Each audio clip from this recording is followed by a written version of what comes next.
Dan pada hari ini insyaAllah akan membincangkan mengenai dengan tindakan yang efektif dan relevan dan tindakan yang boleh digunakan pakai dan tindakan yang boleh diubah suai. Sebab kenapa kita ni perlu hanya kita ni yang relevan, sebab ia yang sesuai pada masa ini dan boleh digunakan pakai adalah tentunya sesuai dan boleh diubah sesuai dan berkesan. Dia kata ni kalau apa yang telah dirancangkan, kalau indah sesuai, indah berapa relevan, atau diubah sesuai. Sebab patutlah pelajar-pelajar itu dituntut relevan dan efektif juga ni cikgu. Kita dapat disambung di sana cikgu. Kenapa pelajar perlu membuat tindakan efektif dan relevan tersebut? Wah, ini perlu saya bercerita sedikit lah. Barangkali pelajar-pelajar kalau zaman kita ni kenal dengan Muhammad Ali. Ketika ahli tinju yang terkemuka Muhammad Ali, dia selalu ni yang dimegahnya, I'm the greatest. Dia kata ni sahibat. Ini menjadi trademark ataupun yang sinonim dengan Muhammad Ali. Pelajar mesti ingat, setiap kali dia mengatakan saya hebat, beliau tidak berteriak dengan kata-kata tersebut hanya dengan berdiam diri atau berpeluk tubuh. Beliau juga tidak menghabiskan masa, dia kata berbegah-begah di kedai kopi. Mengatakan kedai kopi aku ni handal ni, pandai ni, anak kau tu kan main tu yang bersatu. Kurang lebih macam itulah. Beliau tidak juga berborak-borak kosong dengan kawan-kawannya. Tetapi ketika mengatakan saya hebat, dia mengatakan perkataan tersebut dengan penuh semangat ketika dalam menjalani latihan. Dalam biografi beliau berlatih dalam masa yang panjang, bukan berjam-jam sehari. Beliau melantik jurulatih yang berkemahiran. Sebagai jurulatih, pribadi beliau yang menunjuk ajar bukan saja ilmu petinjuan tetapi ketahanan mental dan fizikal. Pasalnya kata ia mau jadi juara. Betul. Ia mau yang hebat atau? Ia mau hebat. Dan kawan-kawan akan dilawannya sekarang dianalisanya di aspek tumbukan, kelemahan, kekuatan semuanya. Dan kelemahan. Jadi semua ini adalah tindakan yang efektif dan relevan sebab sesuai dengan ia punya profesi atau profesionalnya. Jadinya sebagai pelajar, ini perlu dipahami oleh pelajar. Sebagai pelajar, apa yang pernah pelajar dengar bagaimana seseorang itu boleh menjadi pelajar siapa? Apa yang kita dengarnya? Siapa itu pandai, macam mana boleh menerima hadiah cemerlang tiap ujung tahun, macam mana mendapat scholarship untuk keluar negara menyambung pengajian, macam mana? Atau ini ganjil. Pelajar yang pada awalnya ada potensi, awalnya pandai, nombor 1, nombor 2, tapi makin lama makin menurun. Dan kadang-kadang yang berkesan tercicir atau gagal dalam meneruskan pelajaran. Kenapa? Ini berbalik kepada maklumat terperinci, perancangan dan seterusnya tindakan. Kadang-kadang kita ni pelajar lupa bahawa potensi yang ada kalau indah diasuh, ia akan menjadi obsolete ataupun indah berguna. Sebab terutamanya di mana pada musim persekolahan pada masanya bukan saja banyak aktiviti tetapi kita ni sudah bersaing dengan sesama sendiri dan juga pada luar, dan skop pelajaran makin meluas dan kemahiran yang diperlukan untuk mengisi satu-satu jawatan di mana-mana saja sudah berbeza. Bukan saja memberi kelulusan tapi memberi kemahiran. Sebab itulah pelajar-pelajar mesti mengambil tindakan yang relevan dan sesuai. Iya. Dan mungkin cikgu sendiri bersetuju nih ya.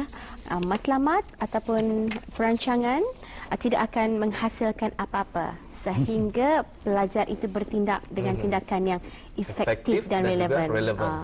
Bagaimana cikgu? Karena ini ketuhung sudah bulan Mei ya. Mei sudah. Bulan Mei dan kanak-kanak sudah menghadapi ataupun pemeriksaan awal tahu apa nih kada panggil pertengahan tahun dan juga ada juga pelajar-pelajar yang menduduki perusahaan awam apa nih O-level, Jun, AS, Jun dan seumpamanya. Dan semua ini menentukan hala tuju pelajar nanti. Kita ambil analogi ya sekali lagi macam yang kita ni biji durian. Untuk menjadikan biji durian tersebut sebagai pohon durian yang subur dan berbuah, kita ni perlu pertama menanam biji tersebut, kita baja, dijaga daripada terangan musuh dan seumpamanya, sehinggalah pokok tersebut berbuah. Kita tidak akan menghasilkan pokok durian dengan hanya membiarkan biji tersebut nyatanya ampai-ampai.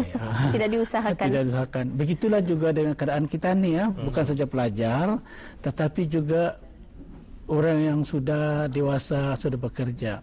Sebab lumrah kita ni mau jadi orang yang hebat, jadi orang penting, dan apa kita ni mau pertamalah mau jadi kaya, jadi bijak pandai.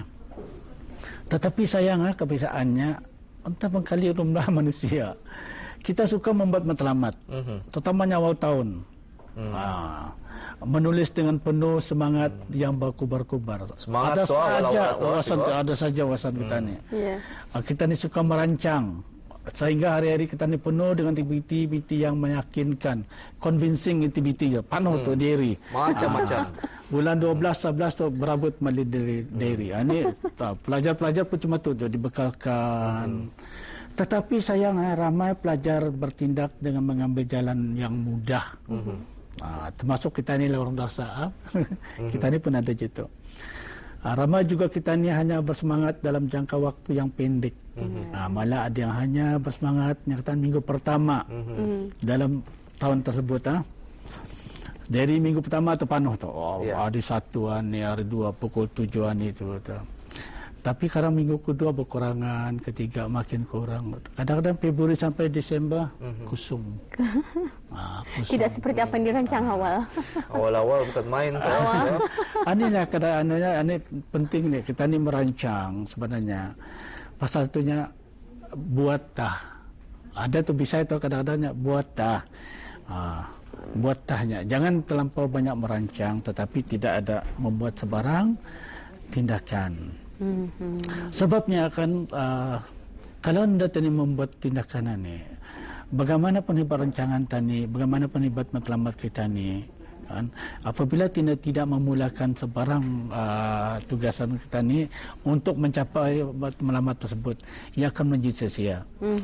Pasal itulah saya nasihatkan kepada pelajar, karena masih lagi pelajar, macam mana yang pelajar ni awal semangat kadang-kadang bersemangat tu, naik kelas. Rajin mengulang kaji pertama tu, rajin membaca nota-nota, rajin menghadiri kelas tambahan. Ini tindakan sabar-sabar memasuk kelas-kelas tuition dan sebagainya. Ibu bapa membayar beratus-ratus, malah banyaklah kalau ramai anak beribu pun ada. Betul. Tetapi cuma bulan pertama. Kalau anda pun bulan pertama, selalunya hampir-hampir kan periksa. Sibuk terbekakas. Bukan saja ujian, tetapi kadang-kadang sehingga keputusan penting macam O-level, A-level, baru tekan ni kata bergagas-gagas. Perlu tani ulangi lagi macam mana kadang-kadang balik-balik. Tetapi inilah sahaja yang kata ni jalan yang sesuai, tindakan sesuai untuk kerjaan ini Pak. Untuk bagaimana ini boleh berjaya. Untuk berjaya, tindakan kita ni mestilah konsisten, artinya berterusan. Bukannya bermula hari ini esok ingin. Kali membaca buku anda akan bertidur sampai subuh. Tetapi kalau sudah anda akan membaca buku, dah ada mood indah, anda mau mengulang kaji. Ia mesti dari awal persekolahan sehinggalah ke akhir persekolahan.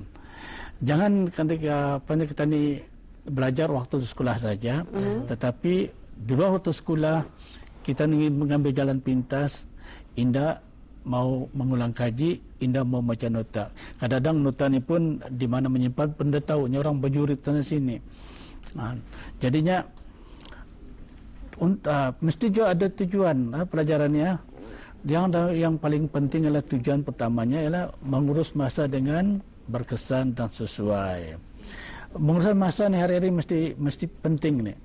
Tentukan masa untuk keharmonian rohani dan jasmani. Masa di sini ya, ada masa untuk menunaikan, ini penting ni, jangan lupa. Masa untuk menunaikan kewajipan pada Allah Ta'ala. Saya masih ingat masa bulan lepas barangkali ada majlis penogerahan pelajar-pelajar cemerlang, seorang pelajar di Temu Ramah mengatakan saya tidak meninggalkan waktu sembahyang 5 waktu. Kan? Itu menjadi satu keutamaan, kewajipan. Dan saya berdoa. Saya belajar, mengulang kaji, mengikut jadual. Ini penting, mengikut jadual, artinya mengambil tindakan mengikut jadual sepanjang tahun. Lepas satunya tidak meninggalkan waktu sembahyang, berdoa. Sebabnya kita ni terutamanya mestilah orang Islam, kenakan Islam mesti yakin bahawa doa itu adalah senjata yang mukmin yang paling berkesan. Apa situnya kita ni tentukan masa untuk belajar.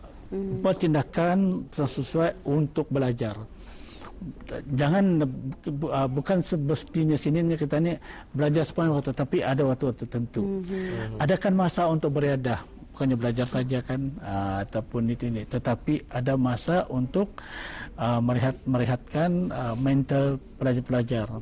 Ada masa untuk bersenam, bersukan. Ini alhamdulillah sekolah-sekolah mengadakan aktiviti kurikulum di sekolah.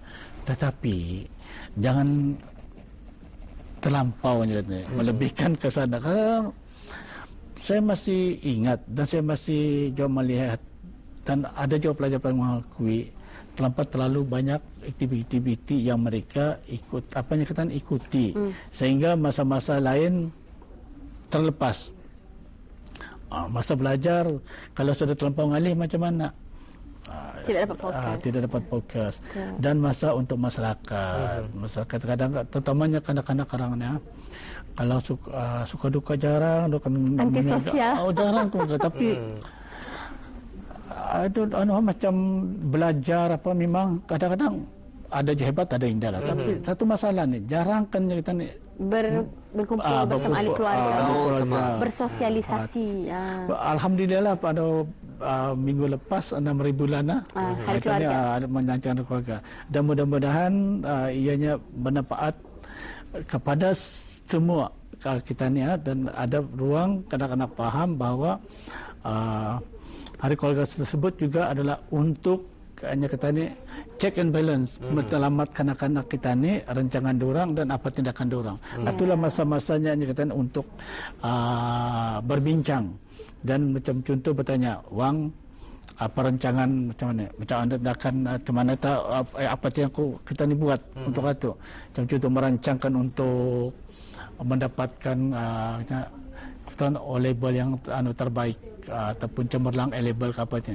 Macam mana perancangan ibu bapa pun ada peluang untuk berbincang dan ada lain. Baik, untuk akhirnya mungkin ada kesimpulan yang boleh kita berikan daripada tajuk kita bincangkan ni. Ini mesti juga ingatan pelajaran, kita mulakan sesuatu adalah tindakan yang perlu untuk menghasilkan apa yang ingin kita capaikan. Artinya kalau kita akan mencapai sesuatu, mestilah kita memulakan. Jangan kadang-kadang tunggu baik nanti tah. Kadang sudah kusanang. Terlimut begitu. Terlimut. Ini banyak, terutamanya orang perfectionist. Ya kalau dapat lengkap semua, kalau ini baru kalau ada mijako tu baru jangan. Kita ni berdikit-dikit dahulu. Sekarang apabila kita mulai, ada ruang untuk kita membetulkan, ada ruang untuk kita mengubah. Sebabnya ini falsafah Melayu, falsafah Cina banyak menggunakannya. Ya, untuk sampai ke anak tangga yang ke-100, kita mesti bermula dari anak tangga yang pertama. Boleh kali lompat-lompat, tetapi mesti dari pertama. Jarang kita terus ke 100 kan ya.